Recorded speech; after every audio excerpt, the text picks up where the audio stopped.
श्रीकान्तद्रुहिणोपमन्युतपनस्कन्धेन्द्रनन्द्यातयः प्राचीनो गुरवोऽपि यस्य करुणालेशाद्गता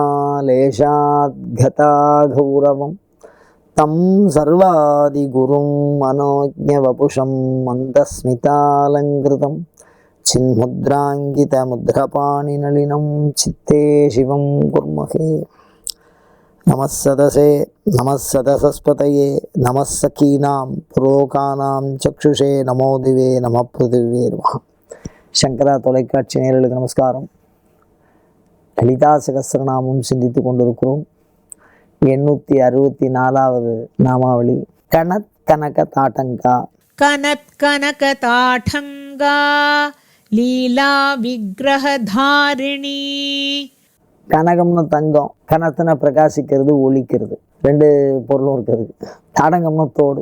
சீந்தியா சம்பிரதாயத்துலேயும் சரி, திருக்கடையூர்லேயும் சரி, இந்த தோட்டுக்கு ஒரு தனி மதிப்பு இருக்குது. ஆதிசங்கர் சொல்லும்போது எல்லாரும் அமிர்தம் கிடையணும் அப்படின்னு கடைஞ்சி கடலை அது விஷம் அந்த விஷத்தை யார் எடுத்துக்கிறது, அந்த விஷத்துக்கிட்டே நாம தப்பிச்சா போகிறோன்னு அந்த பரமேஸ்வரன் சாப்பிட்டார். அப்படி சாப்பிடும்போது பார்வதி ஆத்துக்கார் விஷத்தை குடிக்கிறாரே அப்படின்னு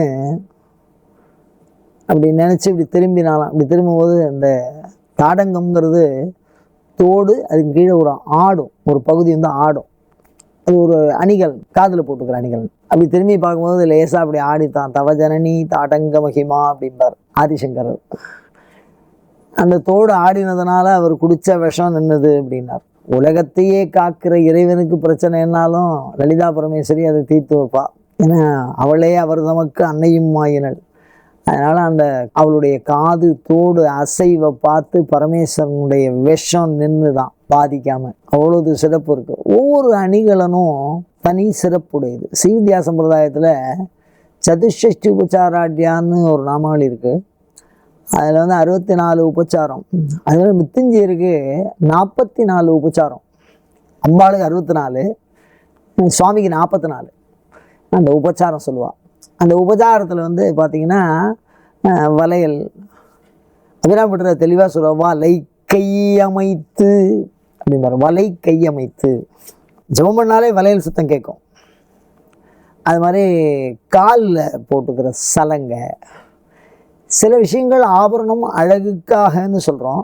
ஆனால் சுவாமியை பொறுத்த வரைக்கும் தத்துவத்தை விளங்க வைப்பதற்காகவும் சில ஆபரணங்களை அணிவிப்பார்கள்.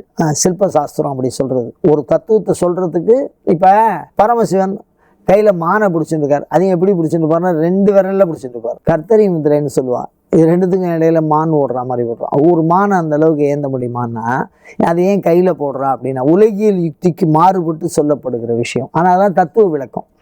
அந்த மாதிரி ஒவ்வொரு அணிகலனுக்கும் ஒரு அழகியல் கோட்பாடு ஒன்று இருந்தாலும் அதற்கு பின்னாடி ஒரு மிகப்பெரிய தெய்வீக கோட்பாடு, தத்துவ கோட்பாடு இருக்குது.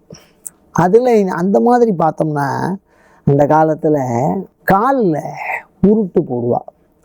அது கணவனால், அதாவது கல்யாணம் ஆகணும் அவன் காலில் போட முடியும். காலை தொட்டு உருட்டு போடுவாள். அதே மாதிரி கழுத்தில் சூத்திரம், மாங்கல்ய சூத்திரத்தை கட்டக்கூடிய உரிமை ஒருத்தருக்கு தான் இருக்குது, கணவனுக்கு தான் இருக்குது. அதெல்லாம் அணின்னு நம்ம சொல்ல முடியாது. இந்த காலில் உருட்டு போடுற அதிகாரம், இந்த கழுத்தில் தாலியை கட்டுற அதிகாரம், இதுக்கெல்லாம் முறை வச்சுருக்கா. அதிலும் ஒரு முடிச்சு இவா போடுவா. சில வழக்கங்களில் நாத்தனார் போடுவா ஒரு முடிச்சு. அதுக்குள்ளே பெரிய ரகசியம் இருக்குது. கணவன் இருக்கும்பொழுது தாலியை அணிகிற வழக்கம் இருக்குது, இல்லாத போது நீக்குகிற வழக்கம் இருக்குது. இருக்கும்பொழுது கட்டுகிற வழக்கம், இல்லாத போது நீக்குகிற வழக்கம். மாங்கல்யம் தந்துனானே மம ஜீவன ஹேத்துனான, ஜீவ பிராணதாரணேன்னு அர்த்தம். பிராணனை உடம்புல ஒட்டி இருக்கிற உயிர், அந்த சூத்திரம். ஒரு ஆத்துக்காருடைய உயிரை யமனே பிடிச்சுன்னு போனால் கூட திருப்பி இழுக்கலாம் கல்யாணம் பண்ணிட்டவன் நினச்சா. தாலி சரட்டில் ஆத்துக்காருடைய உயிரை சேர்த்து கட்டுறா. மம ஜீவன ஹேத்துனா அப்படிங்கிறார். அந்த மந்திரமே அந்த மாதிரி சொல்கிறது. அப்போ அதை ஒரு அணிகலன்னு நம்ம எடுத்துக்க முடியாது. அணிகலனுக்கு மேலான ஒரு ஆற்றல் உடையது. காமேச பத்தமாங்கல்ய சூத்திர சோபித கந்தர். அம்பாளுடைய கழுத்து கயிறை பற்றி தனியாக நாம வருது. பாதாதி கேசவரைந்தும் போட்டுருக்கா. 64 உபச்சாரம் அந்த நகைகள்லாம் கிட்டத்தட்ட ஒரு 40க்கு மேலே வருதுன்னு வச்சுங்களேன். தோல் விலை, கை விலை, கழுத்தில் மாட்டிக்கு சர விலை, அது மாதிரி தனித்தனியாக இருக்குது. திருக்கடையூருக்கு நகையேங்கிறார் அபிராமி பட்டர். நகையே இது இந்த ஞாலமெல்லாம் பெற்ற நாயகிக்குன்னார். நகைன்னு சிரிப்பு, நகைன்னா நகை. மகாவிஷ்ணு தன்னுடைய நகையெல்லாம் உரிச்சு தான் அபிராமியை உற்பத்தி பண்ணுறார். ஆபரண நாயகின்னு சொல்கிறார். அப்போ நகைக்கு அவ்வளோ தூரம் சிறப்பு இருக்குது. சில நகை செல்வ செழிப்பை காட்டும். சில வைரம் வாங்கினா குடும்பத்துக்கு கேடும் வரும், நல்லதும் வரும். சாத்தினாலே வரும். வைர கிரீடத்தை வாங்கி சில தலைமுறையில் உள்ளவா வாங்கி சாத்த மாட்டேன்பா, நான் வாங்கி சாத்த மாட்டேன், நீ சாத்திக்க அப்படின்னு போகிறவாள்லாம் இருக்கா. காரணம் என்ன அப்படின்னா, அது அவ்வளோ தூரம் தொட்டாலே தீண்டினாலே அந்த ஆபரணம், அந்த கற்களுக்கு அவ்வளோது மதிப்பு இருக்குது. ஜீவஸ்தானம்னு சொல்லுவாத. அதனால தான் ஆகமத்தில் கோயில்கள் கட்டும்போது நவரத்னங்களை சுவாமிக்கு கீழே பதிப்பா, இஷ்டிகா ஸ்தாபனம்னு சொல்லி கீழே வைப்பா. பேழைகளில் நிறையா வச்சுருப்பா. அது ஒரு தெய்வீக சக்தியை கவர்ந்து இழுக்கக்கூடிய ஆற்றல் உண்டு அதுக்கு. அதனால் பெண்கள் அணிகின்ற ஆபரணங்களை வெறும் அழகு கோட்பாட்டிற்காக மட்டும் அணிவது இல்லை, அதை தாண்டி அதில் ஒரு ரகசியம் இருக்குது. இப்போ காலை பார்த்து கல்யாணம் ஆனவன் தெரிஞ்சுக்கலான்னு சொல்கிறோம். கழுத்தை அணியை நீக்கிறதுனால ஆத்துக்காருடைய உயிராக கருதப்படக்கூடியது அந்த சூத்திரம்னு பார்க்குறோம். அதுக்கப்புறம் அந்த மாதிரி பார்க்குற பொழுது மூக்குத்தியில் சில அடையாளம் இருக்குது. ஒத்த மூக்குத்தி குத்துவா, பெரியவளானா ஒத்த மூக்குத்தி குத்துறதுன்னு ஒரு வழக்கம் இருக்குது. அதை தாண்டி கல்யாணம் அணினா தான் ரெட்டை மூக்குத்தி குத்துவா. அப்போ 2 மூக்குத்தி குத்துனா கல்யாணம் ஆகிடுது அப்படின்னு. அப்போ மூக்குத்திக்குள்ளேயும் அந்த ரகசியம்லாம் வச்சுருக்கா. இது இனம் சார்ந்து சில கோட்பாடுகள் மாறுபடுறது. அதுக்குள்ளே நான் போகலை. இந்த கனற்கனக தாட்டங்காங்கிற விஷயம் தான், அந்த காதில் இருக்கக்கூடிய தோட்டுக்கு அப்படி என்ன விசேஷம் அப்படின்னு ஒரு விஷயம் யோசிக்க வேண்டியதாக இருக்குன்னா, தாடங்கம் அப்படிங்கிறது அந்த காலத்துல எல்லாம் ஓலை சுருள் இருக்குது பாருங்கள், காதோலைன்னே பேர் அதுக்கு. இப்போ அந்த காதோலை கருகமணி அப்படின்னு மங்கள பொருளில் ஏதோ ரோசா ஒரு ஓலை கொடுக்குறா, அதில் ஒரு வளையம் மாட்டிருக்கணும். அந்த ஓலையை தட்சிணாமூர்த்தியினுடைய காதில் பார்க்கலாம். அந்த காலத்தில் சிற்பிகள் உலகியலில் இருக்கக்கூடிய அந்த விஷயத்தை அந்த சிற்பத்தில் பிரதிபாத்தியம் பண்ணியிருப்பா. அந்த மாதிரி பார்த்தா காதோலை அப்படிங்கிறது எதை குறிக்கிறது அப்படின்னா, அந்த காலத்தில் காந்தர்வ மனம் அப்படிங்கிறது காதலிச்சு கல்யாணம் பண்ணிக்கிறது அப்படின்னு. அது மாதிரி சில திருமணங்கள் நடந்து முடிஞ்சோன்னே ஒரு கருத்து வேறுபாட்டினால நான் இவளை கல்யாணமே பண்ணிக்கல அப்படின்னு ஒரு ஆடவனோ ஒரு பெண்ணோ ஒரு மாறுபட்ட கருத்துடையவளா அந்த கருத்தை ஐயோ என்ன பண்ணுறது அப்படின்னு பயப்படுவாளோ இல்லையோ, அதில் சில கருத்து வேறுபாடு வரும், பொய் வரும்.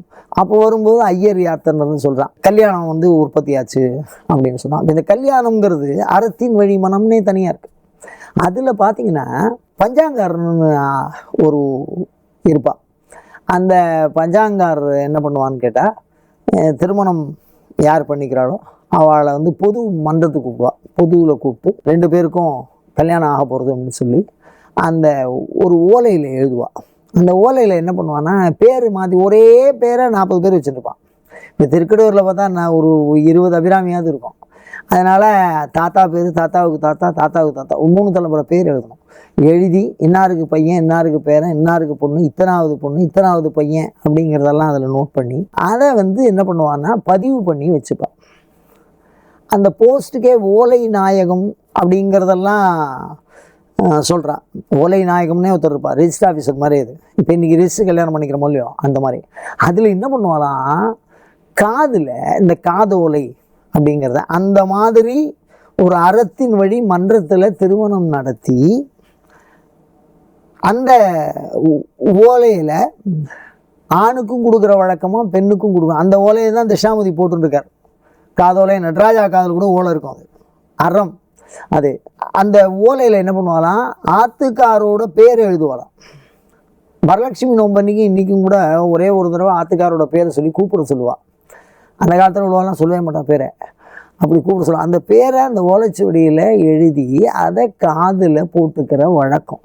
அதுதான் கனற்கனக தாட்டங்கா அப்படின்னு இந்த இடத்துல சொல்கிறோம். அது ஓலை சுருள் மாதிரி இருக்கும். அந்த சுருளில் ஆத்துக்காரோட பேர் இருக்கும். அவள் பதிஞ்சிருப்பா. யாரும் அந்த மணப்பெண் எல்லாருக்கும் தெரிஞ்சு மன்றலில் நடக்கும், ஒரு பொதுவான இடத்துல நடக்கும் கல்யாணம். அப்போ இது தாலிக்கு சமமான ஒரு அந்தஸ்து இந்த காது தோடுக்கு உண்டு.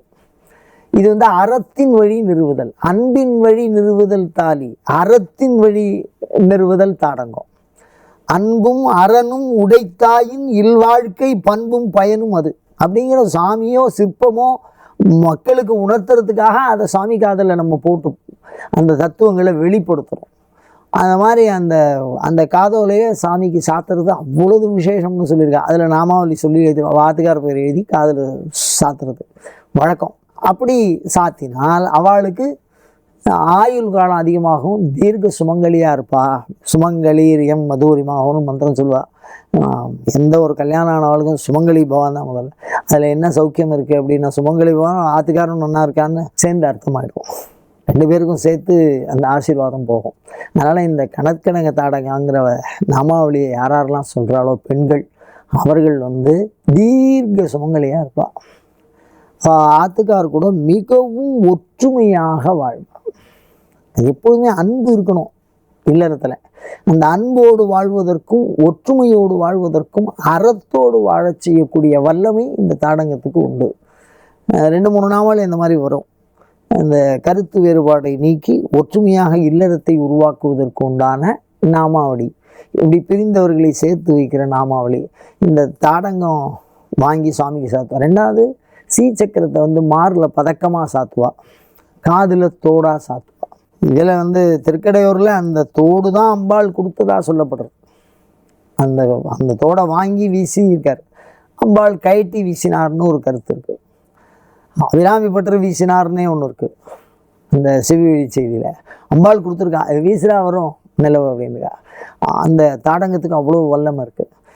அவர் மாத்திரம்தான் அந்த மாதிரி வர வச்சிருக்காங்கன்னா மந்திர பரீட்சான்னு பேர். இந்த காதில் இருக்கக்கூடிய தாடங்கத்தை தூக்கி எறிஞ்சா அம்பாளுடைய அனுகிரகம் ஒருத்தனுக்கு கிடைக்கிறதுனா தோடு வந்து ஒளியாக மாறி நிலவாக மாறி அமாவாசை பௌர்ணமி மாறி தோன்றும். அந்த காட்சியே இது ஏற்படுத்தும். அது மாதிரி 2-3 பேர் மந்திர பரீட்சாவில் இந்த மாதிரி அபிராமி பட்டர் மாதிரியே தாடங்கத்தை வீசி பௌர்ணமி ஆக்கினவா, அமாவாசையே பௌர்ணமி ஆக்கினவா இருக்கா. அதனால் மந்திர பரீட்சான்னு இதுக்கு பேர். இந்த நாமாவளியை நாம் சொல்கிறதுனால என்ன பிரயோஜனம் அப்படின்னு சொன்னால், கணவன் மனைவி ஒற்றுமை, தீர்க்க சுமங்கலி ஆசீர்வாதம், அம்பாள் அனுகிரகம் பண்ணணும் எல்லாருக்கும். அயம் தர்மஹா உத்தரோத்தராபிவிருத்திரஸ்து.